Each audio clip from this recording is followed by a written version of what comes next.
For 51 years, I worked factory jobs, drove the same beat-up Honda for 15 years, so my daughter could have everything I never did.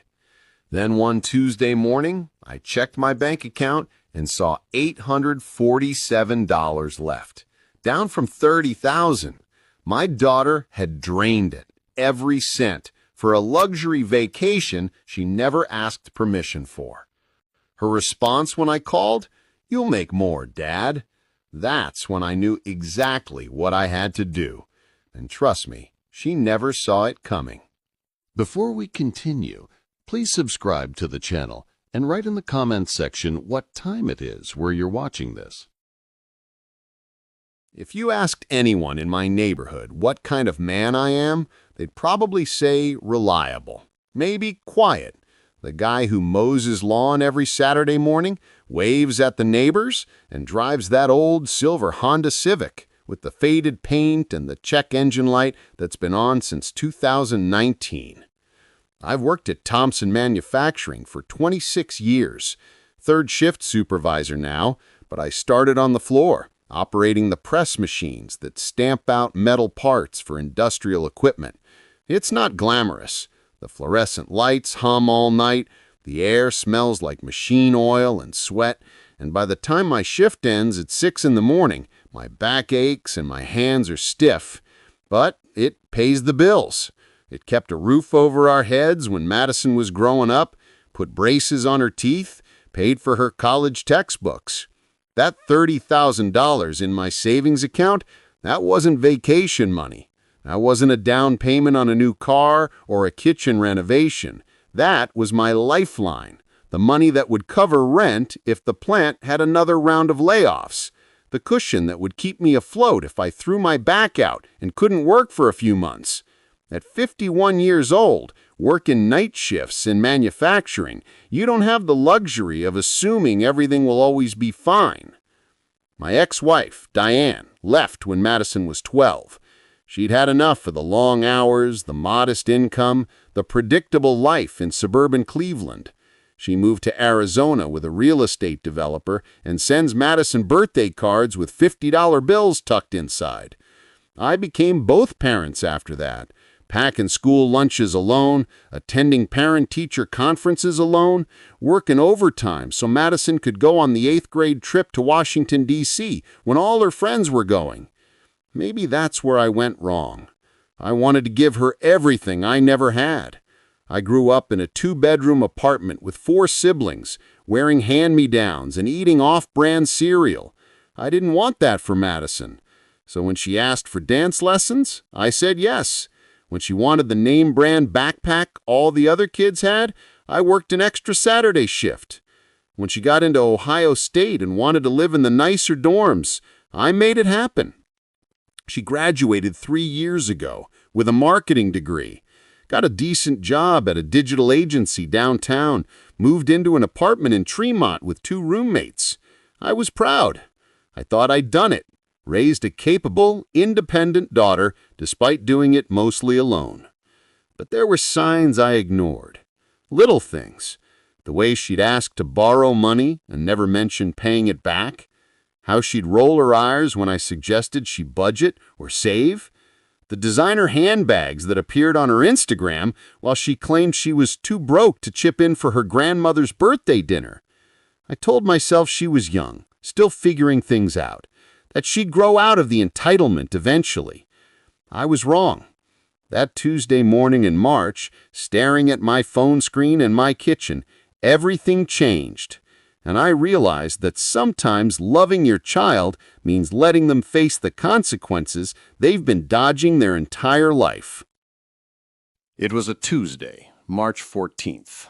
I remember because I'd just gotten back from spending 4 days at my brother's place in Columbus.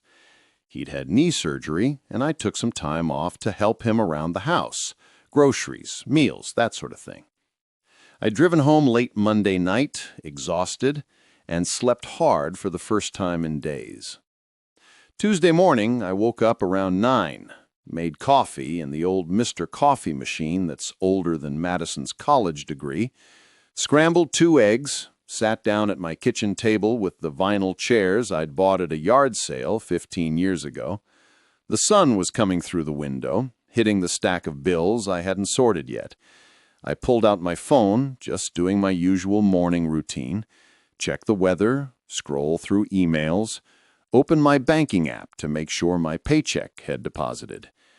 That's when my world stopped. Balance, $847.23. I stared at the screen, blinked, refreshed the app, thinking it was a glitch, some server error. Maybe the bank's system was down. The number didn't change. $847.23. My chest tightened. That couldn't be right. 2 weeks ago, I had $30,483 in that account. I checked it before leaving for Columbus. I always check before traveling, just to make sure everything's in order. It's a habit from years of living paycheck to paycheck. You don't let money slip through your fingers when you've worked this hard for every dollar. My hands started shaking. I scrolled down to the transaction history, and that's when I saw it. March 11th, Southwest Airlines, $4,247. March 11th, Ritz-Carlton Cancun, $18,650.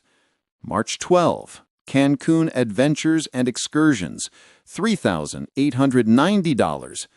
March 12th, Azul Spa Resort, $2,175. March 13, Luxury Transportation Services, $980. The list went on. Restaurants, shopping, premium drink packages. Every transaction authorized. Every one pulled directly from my savings account. I felt like I'd been punched in the stomach. My coffee went cold in my hand. I couldn't breathe right. This had to be fraud, identity theft. Some hacker halfway across the world who'd gotten into my account while I was in Columbus. I called the bank immediately. Waited on hold for 12 minutes, my heart pounding the entire time. When the representative finally picked up, I explained everything in a rush. Someone had stolen nearly $30,000 from my account. I needed it frozen. I needed investigated. The woman on the other end was calm, professional. She asked my account number, verified my identity, pulled up the transactions, and then she said the words that made my blood run cold. "Sir, these transactions were all authorized using your account credentials. They weren't flagged as fraudulent because the correct login information was used." "That's impossible," I said. "I didn't authorize any of this. I was in Columbus. I didn't even touch my account." "Do you share your login information with anyone? A spouse? A family member?" And that's when it hit me. Madison. Years ago, when she was still in college, I'd given her my account login for emergencies, so she could transfer money if her car broke down or she needed groceries and her own account was empty. I told her it was only for emergencies. She had promised she understood. I never changed the password. My hands went numb. The phone nearly slipped out of my grip. "Sir," the bank representative said, "are you still there?" "Yeah," I whispered. "I'm here." But I wasn't. Not really. I was somewhere else entirely.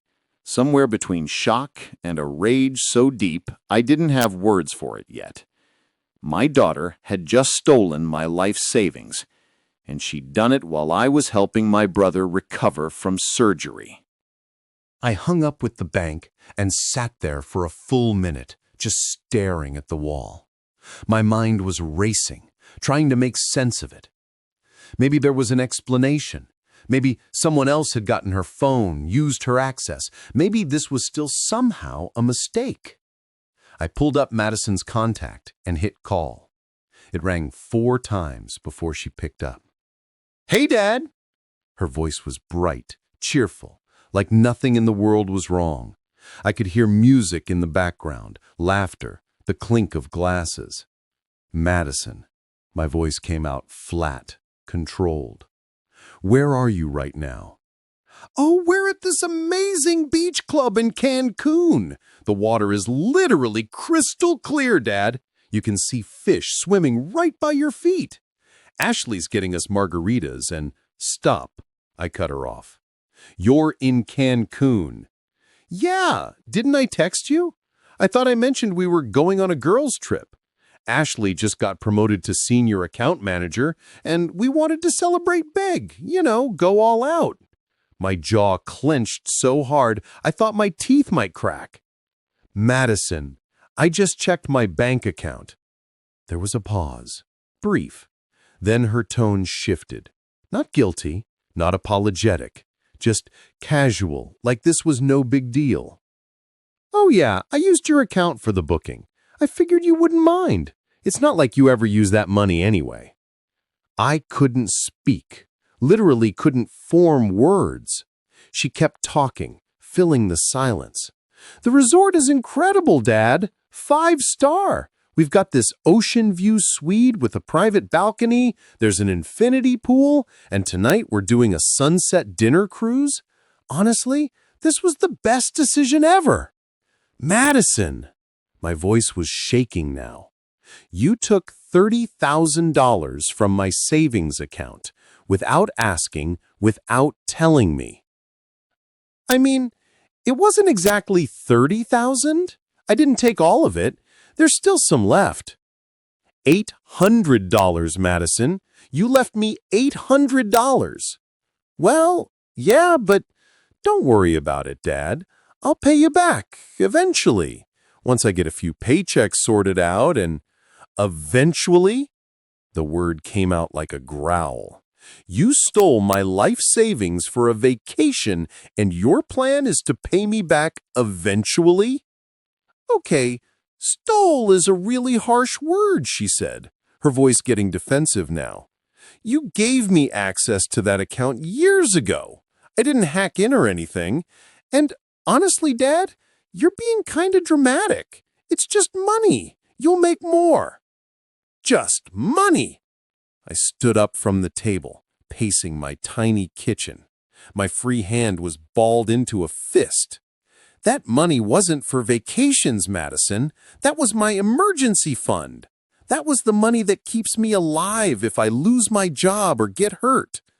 You're not going to lose your job, she said dismissively. And you're being really negative right now. Can we talk about this when I get back? I'm literally on vacation. She was irritated, like I was the one ruining her day. When do you get back? I asked quietly. Sunday night. Look, I gotta go. Ashley is waving me over. We'll figure it out later, okay? Love you. Bye. She hung up. I stood there, phone in hand, staring at the screen. And that's when I made my decision. After I hung up, I couldn't move. Just stood there in my kitchen, that conversation replaying in my head. It's just money. You'll make more. But this wasn't the first time. That's what made it worse. The realization that I'd seen this coming and done nothing to stop it.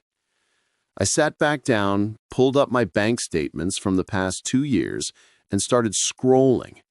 Each transaction was like a punch to the gut, a reminder of every time I'd let things slide, every time I'd made excuses for her. Last June, $2,847 withdrawn from my account with a note I'd written to myself. Madison, emergency car repair. Except 2 weeks later, I saw the Instagram posts. Her and her friends at some rooftop bar downtown, Madison showing off a brand new Gucci handbag, cherry red leather, gold hardware. She was grinning in every photo, caption reading, treating myself because I deserve it. I called her about it, asked if the car was fixed. Oh yeah, totally, she'd said breezily. Thanks for helping out, Dad. I never saw that money again. Never even got a receipt for the supposed repair. Then there was November. She'd asked to borrow my credit card for groceries. Said her paycheck was delayed and she was running low on essentials. I handed it over without thinking twice, told her to grab what she needed. The bill came 2 weeks later, $1,183.47. Sephora, Nordstrom, Anthropology, $140 at some boutique candle shop. When I confronted her, she'd laughed it off. Okay, so I got a few extra things, but I needed new work clothes, Dad. You can't expect me to show up to client meetings looking shabby. Image matters in marketing. I paid it. Grumbled about it, sure, but I paid it. And there were smaller things too. The 50 here, the 100 there, Venmo requests that she'd send with little emoji explanations. Ran out of gas, truck. Forgot my wallet at brunch, pancakes. Help a girl out, money bag. I always sent the money. Always. My son, Ethan, Madison's younger brother, was the complete opposite. He joined the Army right after high school, served 4 years, and now worked as an electrician in Pittsburgh. He called every Sunday, asked how I was doing, sent me a check for $200 every Christmas, even though I told him he didn't need to. When his truck broke down last year, he fixed it himself in his driveway over 3 weekends, rather than ask me for help. "You've done enough for us, Dad," he'd said when I offered to help with the repair costs. "I got this." Ethan had grown up in the same house as Madison. Same father, same lessons, same values I tried to teach. But somehow, he'd turned out self-sufficient and responsible, while Madison had become this. And I knew, deep down, I knew it was my fault. I'd spoiled her, overcompensated after Diane left, let her slide on consequences because I didn't want to be the bad guy, didn't want her to resent me the way she might have resented her mother. Every time she'd messed up, I'd been there with a safety net, catching her before she hit the ground. I taught her that there were no real consequences, that Daddy would always fix it. But $30,000? That wasn't a handbag or a shopping spree. That was my entire future she just gambled away on margaritas and spa treatments. Sitting at that kitchen table, looking at years of financial betrayal on my phone screen, something finally clicked. I couldn't keep doing this. If I didn't stop her now, she'd never learn. She'd keep taking and taking until there was nothing left of me. It was time to let her fall. I don't know how long I sat there. Could have been 10 minutes, could have been an hour. Time felt strange, like I was underwater and everything was moving in slow motion. But somewhere in that silence, something inside me shifted. It wasn't anger anymore. Anger is hot, explosive, the kind of thing that makes you yell or punch walls. This was colder, clearer, like ice forming over a lake, solid, unbreakable, certain. For 24 years, I'd been Madison's safety net, her bailout plan, the person who cleaned up her messes and asked for nothing in return except maybe a thank you that rarely came. I told myself it was love. That's what good fathers do. They sacrifice, they provide, they protect. But this wasn't love. Not anymore. This was theft, disrespect, a complete disregard for everything I'd worked for, everything I'd given up to make sure she had a better life than I did. And the worst part? She didn't even feel bad about it. "It's just money, Dad. You'll make more." Like I was an ATM, a resource to be drained whenever she felt like upgrading her lifestyle. Like those double shifts I worked, those nights my back screamed in pain, those years I drove a falling-apart Honda so she could have nice things. Like none of it mattered. I thought about Ethan, how he'd figured out independence without me having to force it on him, how he'd learning the value of $1 because he'd earned every single one himself, how he respected me, not because I had given him everything, but because I had taught him how to stand on his own. Madison never learned that lesson. And whose fault was that? Mine. Every time I'd let her off the hook, every time I'd pay the bill she should have handled, every time I swallowed my frustration and told myself she'll grow out of it. I'd been teaching her that she didn't have to be responsible, that consequences were for other people. Well, not anymore. I stood up from the table, grabbed my phone, and opened my laptop. My hands weren't shaking now. They were steady, focused.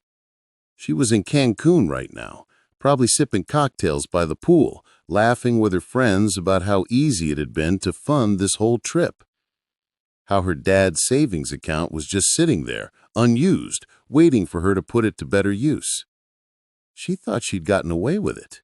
Thought that by the time she came home Sunday night, I'd calm down and we'd figure it out, like we always did. She'd apologize half-heartedly, promise to pay me back someday, and I'd eventually let it go, because that's what I always did. Not this time. This time, Madison was going to learn what happens when you cross the line, when you take something that doesn't belong to you and assume there won't be consequences. I wasn't going to yell, wasn't going to beg for my money back or guilt trip her into feeling bad. I was going to teach her the hardest lesson she'd ever learned. And it started right now. I pulled up the Ritz-Carlton website and searched for their customer service number. Time to make some calls. The first call was to the Ritz-Carlton Cancun. I sat at my kitchen table with my laptop open, my bank statements pulled up, and a notepad where I'd written down every confirmation number from the transactions. My coffee had gone cold, but I didn't care. I had work to do. The phone rang 3 times before a pleasant voice answered. Ritz-Carlton Cancun, this is Sophia speaking. How may I assist you today? Hi, Sophia, I said, keeping my voice calm and professional. I need to cancel a reservation. The booking was made on March 11th under the name Madison Porter, but it was charged to my account without authorization. There was a pause, some typing. Let me pull that up for you, sir. May I have the confirmation number? I read it off, waited while she searched the system. Yes, I have it here. Ocean View Suite. Checking in tomorrow for 6 nights. May I ask why you're canceling? The charges were unauthorized, I said simply. I'm the primary account holder, and the card used belongs to me. I'm telling you right now, as the card holder, that this transaction was unauthorized. I want it canceled. More typing, a longer pause. I understand, sir. However, this reservation is non-refundable. According to our policy, cancellations made less than 72 hours before check-in result in forfeiture of the deposit and— I'm aware of the policy, I interrupted, but this wasn't a legitimate booking. This was financial fraud. My daughter used my account information without my knowledge or consent. I'm happy to file a police report if necessary, but I need this reservation canceled now. The tone shifted. Sophia's voice became more serious. I see. In cases involving unauthorized charges, we do have a process. You'll need to provide documentation that I'm the primary account holder. The card used belongs to me. I'm telling you right now, as the card holder, that this transaction was unauthorized. I want it canceled. Another pause. Then, please hold while I speak with my manager. Elevator music filled my ear. I waited, staring at my bank balance on the screen. $847.23. Those numbers were burned into my brain now. 3 minutes later, Sophia came back. Mr. Porter, we've reviewed your request. We'll process the cancellation, but please be aware that due to the timing, there will be a cancellation fee of 15%. The remaining balance will be refunded to your account within 7 to 10 business days. 15% was better than nothing. That's fine. Cancel it. Done. You'll receive a confirmation email shortly. I hung up and immediately dialed Southwest Airlines. This call was easier. The representative listened to my explanation, verified my identity as the cardholder, and within 10 minutes, all 4 plane tickets were canceled. Since the flight was still more than 24 hours out, I got most of the money back, minus some fees, but nothing compared to what I had already lost. Tickets canceled, the agent confirmed. Refund will post in 5 to 7 business days. Next was the excursion company, Cancun Adventures and Excursions, snorkeling trips, jet ski rentals, a private catamaran tour. Another 20 minutes on hold, another conversation with a manager, another cancellation processed. Then the spa, the luxury transportation service, every single charge, one by one, I dismantled. With each call, I felt something building inside me. Not anger anymore, something else. Control, power. The satisfaction of knowing that every step I took was one step closer to Madison realizing she'd made a catastrophic mistake. By the time I finished the last call, it was almost 3 in the afternoon. My hand ached from gripping the phone, but I sat back in my chair and allowed myself a small, grim smile. Tomorrow morning, Madison would wake up in her apartment, ready for head to the airport, and she'd have no idea that her dream vacation had just disappeared. The first message came through at 6:47 the next morning. I was making breakfast, scrambled eggs again, toast, where my phone started vibrating on the counter. I glanced at the screen and saw Madison's name. A text, then another, then 3 more in rapid succession. I picked up the phone. Madison, what did you do? Madison, Dad, are you serious right now? Madison, the hotel just told us our reservation is canceled. Madison, we're literally at the airport and our tickets don't exist. Madison, call me right now. I set the phone back down, took a bite of toast, let her wait. 30 seconds later, it started ringing. I let it go to voicemail. It rang again immediately. Voicemail. Then again. On the 4th call, I answered. Hi, Madison. What the hell, Dad? Her voice was shrill, panicked. I could hear chaos in the background. Ashley's voice, urgent and confused. Someone else talking fast on a phone. We're at the airport and they're saying our tickets are canceled. The hotel called Ashley's phone and said our room is gone. What did you do? I canceled everything, I said calmly. The flights, the hotel, the excursions, all of it. Silence. Then, you can't do that. We're supposed to leave in 2 hours. Well, you're not leaving now, because the trip you booked with my stolen money no longer exists. I didn't steal anything, she shouted. You gave me access to that account. This is insane. Do you have any idea how embarrassing this is? Ashley and the girls are all here, packed and ready, and now you're telling me... I'm telling you that you stole $30,000 from me without asking, and there are consequences for that. Oh my God, you're being so dramatic. Her voice cracked with frustration. I told you I'd pay you back. Why are you doing this? Because you need to learn that you can't take whatever you want and expect someone else to clean up the mess.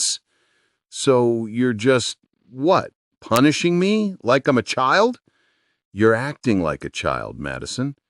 A spoiled, entitled child who thinks the world revolves around her.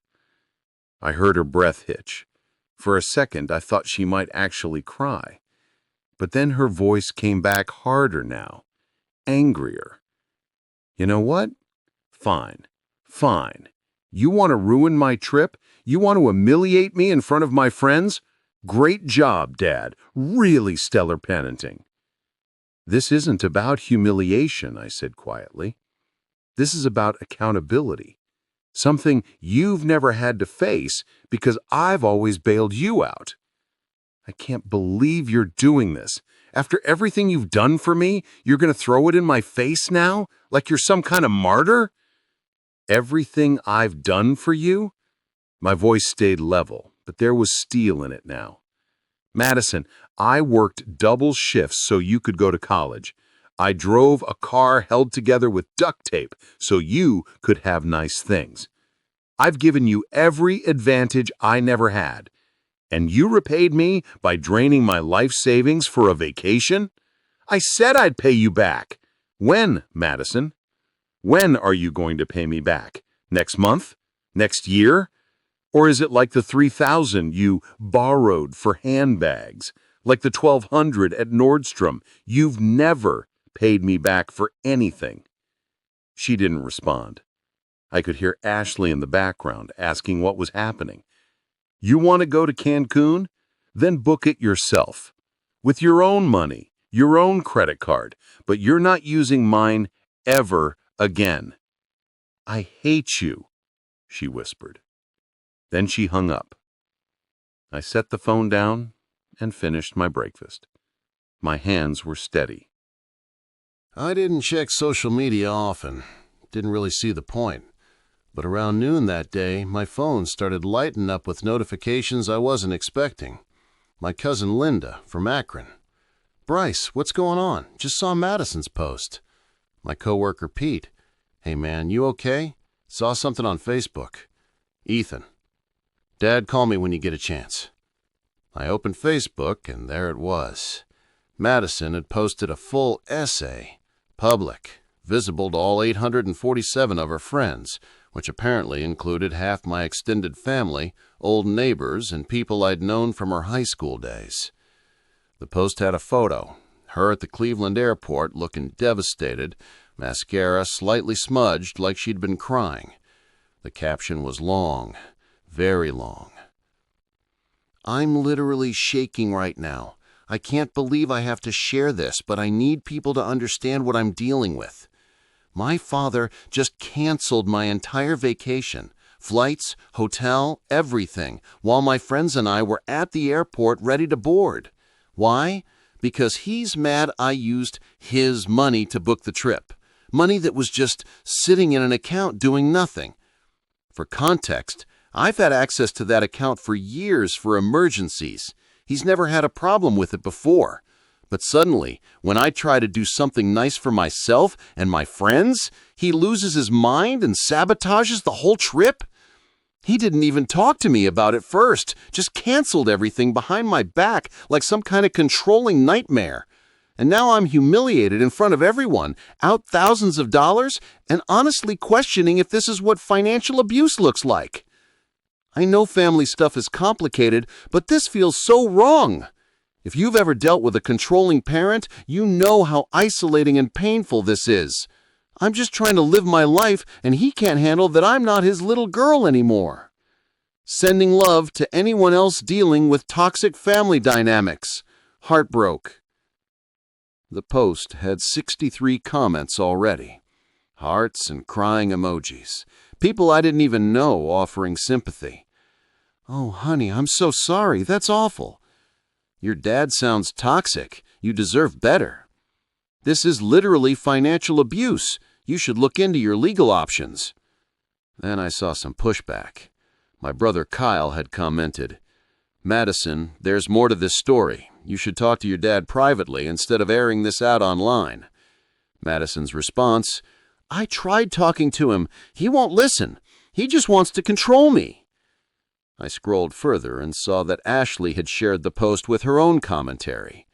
Still can't believe this happened. We were literally boarding in 20 minutes. Absolutely devastated for Maddie. My phone rang. Ethan. I answered. Hey, son. Dad, what the hell is going on? His voice wasn't angry, just confused, concerned. Madison's blowing up Facebook saying you sabotaged your vacation and calling it financial abuse? Is that true? I exhaled slowly. She stole $30,000 from my savings account, Ethan, without asking. Drained almost everything I had for a resort vacation. Silence on the other end. Wait, She took $30,000? Yep. And when I confronted her, she said she'd pay me back eventually and told me I was being dramatic. Jesus, Ethan's voice dropped. And now she's playing victim on social media? Apparently. Dad, you know most people are just going to see her side, right? They don't know the full story? I know. So what are you going to do? I looked at the post again, at the comments piling up, at Madison's carefully crafted narrative painting me as the villain. Nothing, I said. Let her tell whatever story she wants. The truth doesn't change. By Thursday afternoon, my phone wouldn't stop buzzing. My sister Carolyn called first. "Bryce, honey, I just saw Madison's post. What happened? She's saying you canceled her whole vacation." I explained. The stolen money, the dismissive attitude, the years of enabling I'd finally had enough of. Carolyn was quiet for a moment. Then, $30,000? Oh, Bryce, I had no idea it was that bad. She didn't mention that part in her post, did she? No, she made it sound like you just snapped over nothing. She sighed. Look, I support you, but you know how this looks to people who don't know the whole story, right? I know. Maybe you should post your side, set the record straight. I'm not doing that, Carolyn. I'm not going to air our family business all over Facebook like it's some reality show. But the calls kept coming. My ex-wife Diane actually texted me, first time in 6 months. "Really, Bryce? You humiliated our daughter at the airport. That's low, even for you." I didn't respond. Madison's godmother, Patricia, left a voicemail. "Bryce, I don't know what's gotten into you, but that girl is heartbroken. She made a mistake, sure, but you're her father. Fathers forgive. They don't punish like this."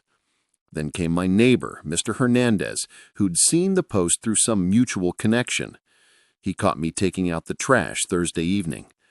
"Bryce, I don't mean to pry, but I saw something online about your daughter. You doing okay?"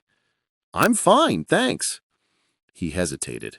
"Look, I raised 4 kids. They all tested me at some point, but the ones who turned out best, they're the ones I held accountable. You're doing the right thing." His words stuck with me more than I expected.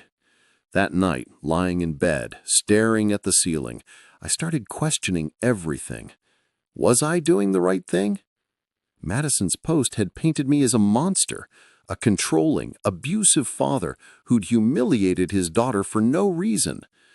And a lot of people believed it. People who didn't know the full story, who only saw her version, the crying photo, the emotional plea, the carefully chosen words. What if I was wrong? What if this wasn't teaching her a lesson? What if it was just me being vindictive, petty? I thought about the look on her face when she was 7 years old, gap-toothed and grinning when I surprised her with tickets to see her favorite band. The way she used to fall asleep on my shoulder during long car rides. The homemade Father's Day card she'd make in elementary school with glitter and construction paper. When had I lost that little girl? Or had I created this version of her by giving too much, asking too little? My phone lit up on the nightstand.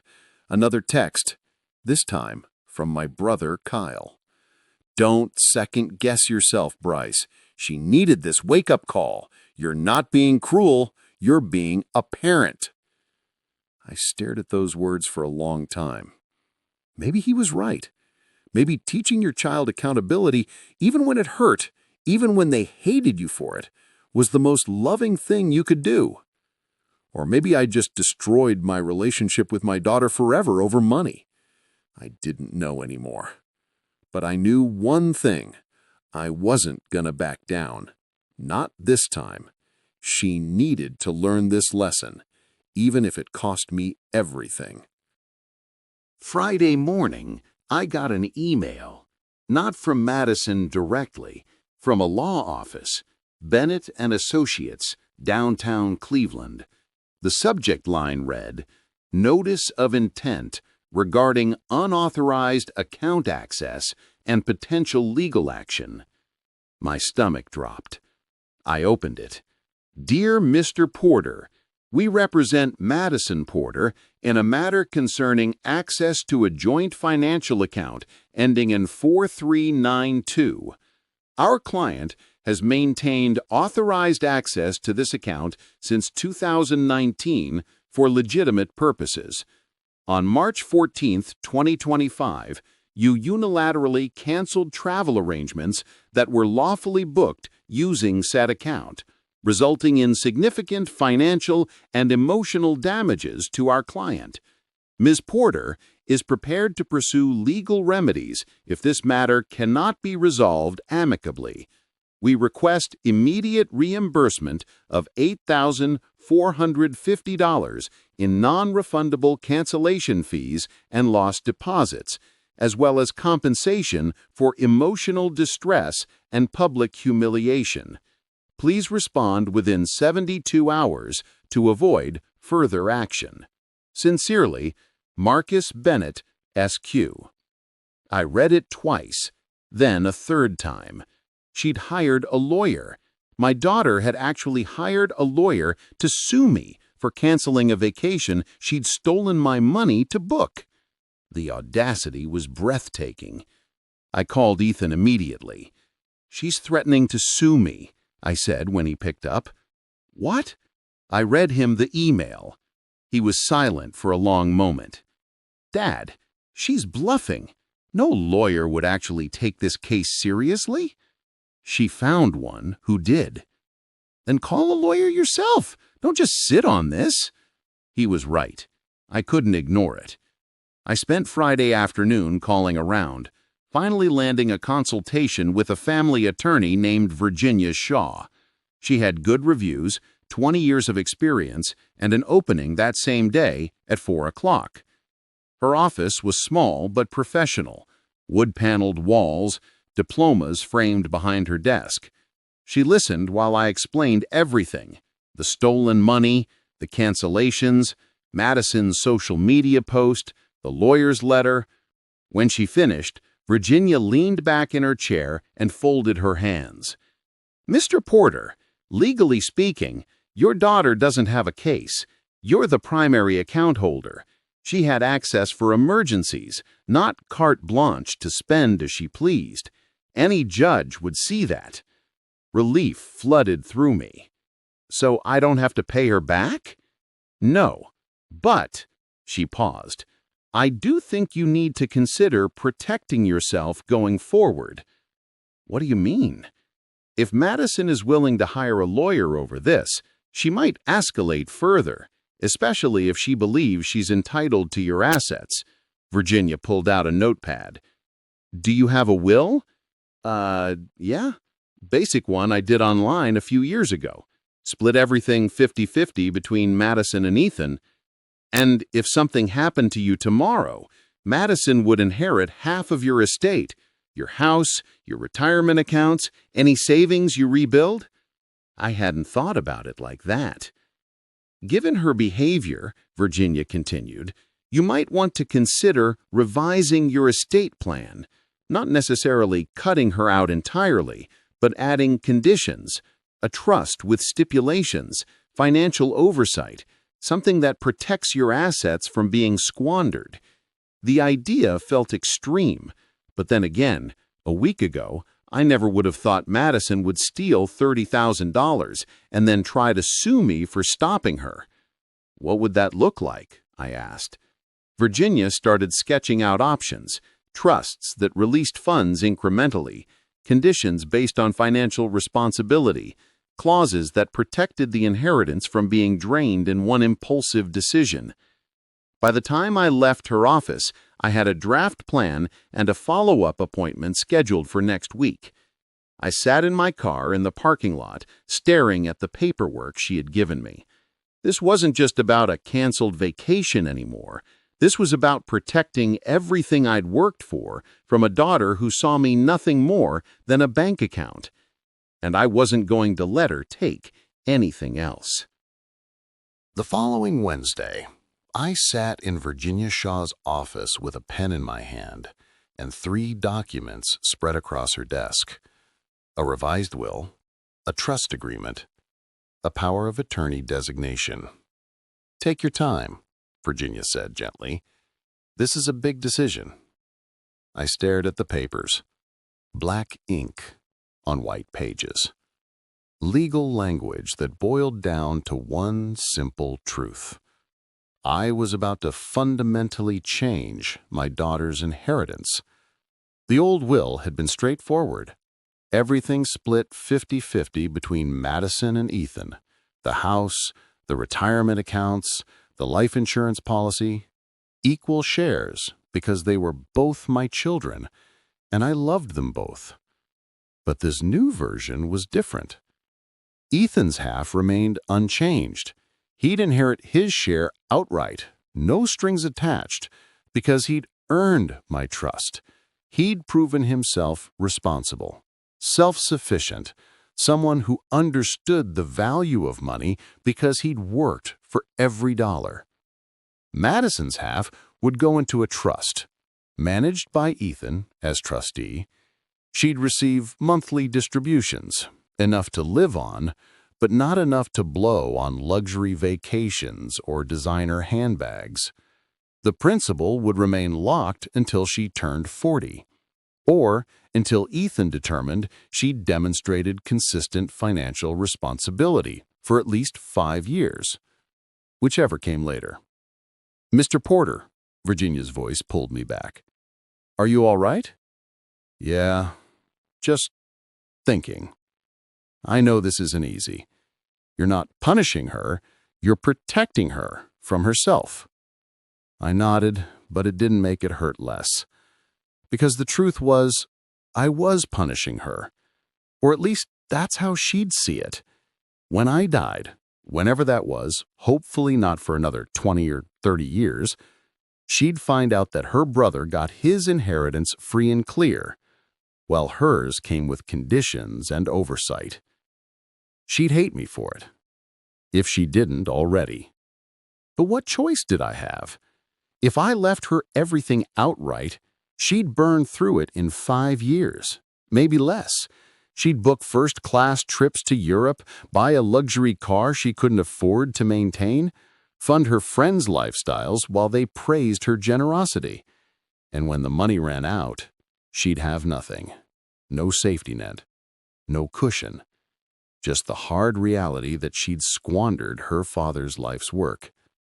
At least this way, she'd be protected, even if she didn't understand it now.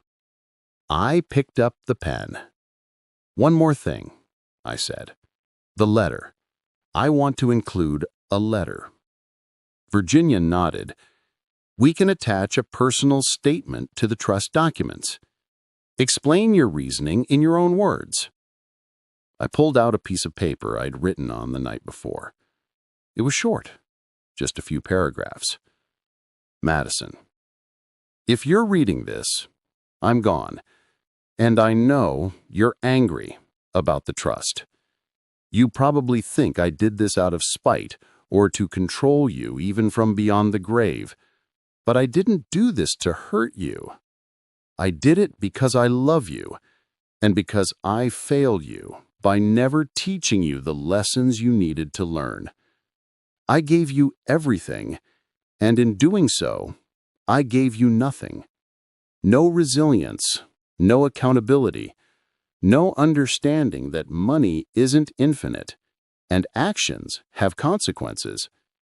This trust isn't punishment, it's protection.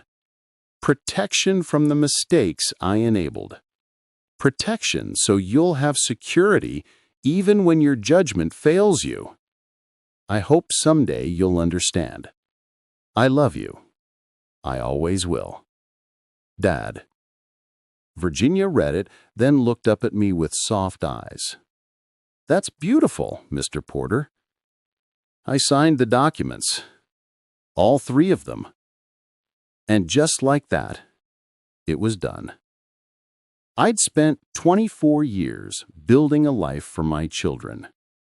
Now I was making sure at least one of them couldn't destroy it. 3 weeks passed without a word from Madison. No calls, no texts, no angry voicemails or follow-up emails from her lawyer. Just silence. I'd changed my locks, Virginia's suggestion, removed Madison from my bank account entirely, opened a new one she had no access to. I'd started rebuilding my savings, $50 at a time from each paycheck. It wasn't much, but it was something. Life moved forward. Work, bills, Sunday calls with Ethan, who checked in regularly to make sure I was holding up okay. "She'll come around eventually," he'd said last week.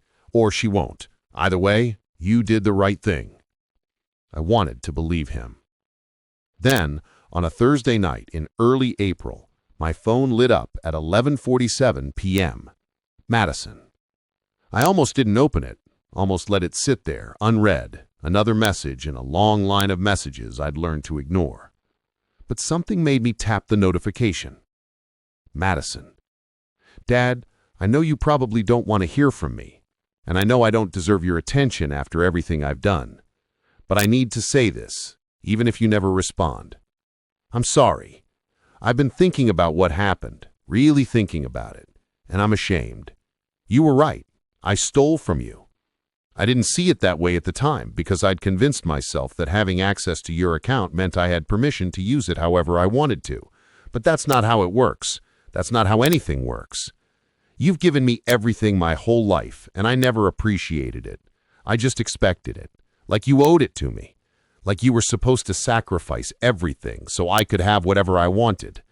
I didn't think about the double shifts you worked, or the car you drove into the ground, or the fact that $30,000 was your entire safety net, and I just took it for a vacation, like it didn't matter.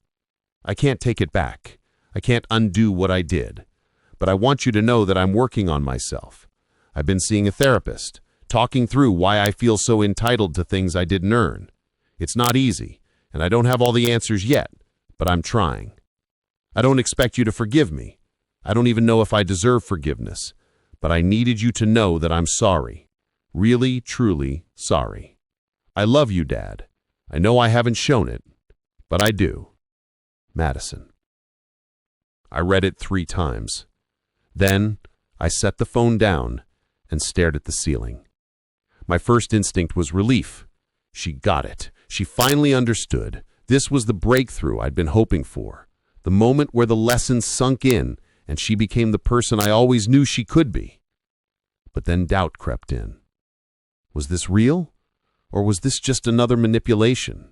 Another way to get back into my good graces so she could ask for something down the line? The timing felt convenient.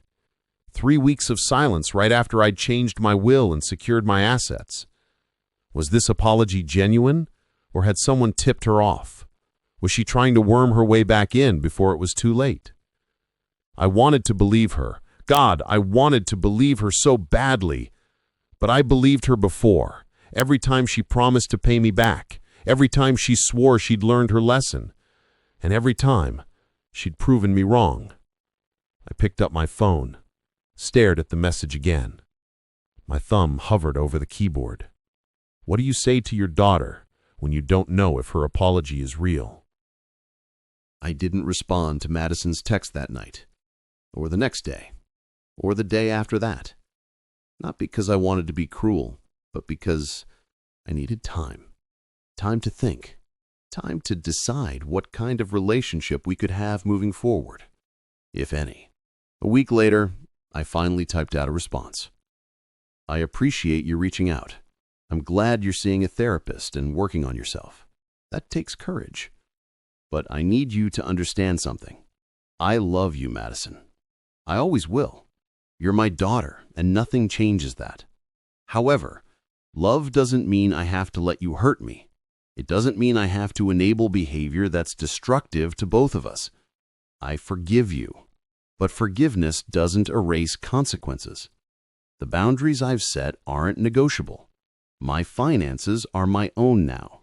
My decisions are my own, and I need you to respect that. If you're serious about changing, prove it. Through actions, not words.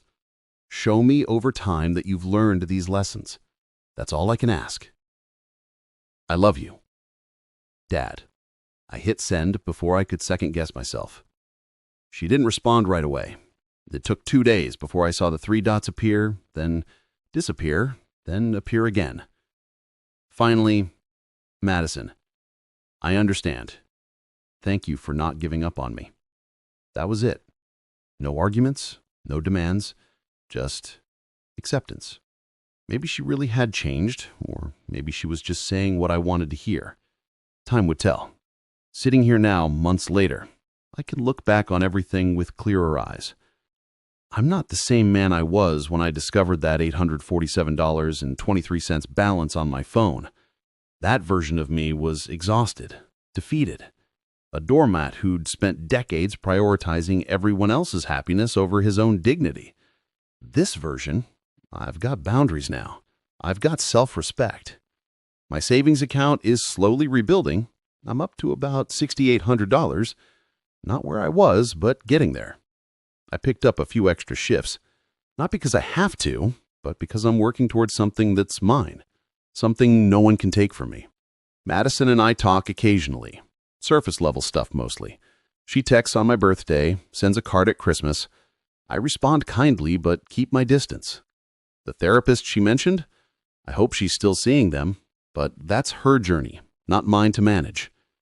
Ethan, on the other hand, drives up from Pittsburgh once a month. We watch football, grill burgers, talk about normal things. His work, his girlfriend, the truck he's fixing up. He never asks about Madison unless I bring her up first, which I appreciate. The will and trust are still in place. I haven't told Madison about them, and I don't plan to.